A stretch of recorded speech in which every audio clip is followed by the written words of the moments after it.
How to create a DJI GO account.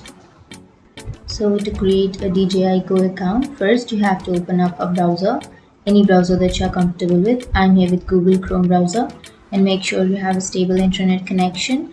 And after that, on the search bar, search for DJI GO. And here on the first search, you will have www.dji.com. Click on that. And now on the upper right corner, you will have a login or register option. So if you want to create, then you can click on register. And now to create your DJI account, first you have to enter your email address.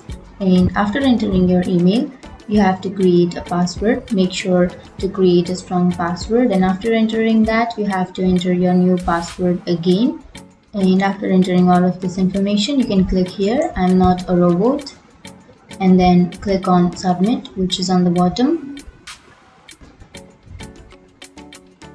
And that's it. That's how you create your account on DJI. And if you have any questions, feel free to comment below. Thanks for watching.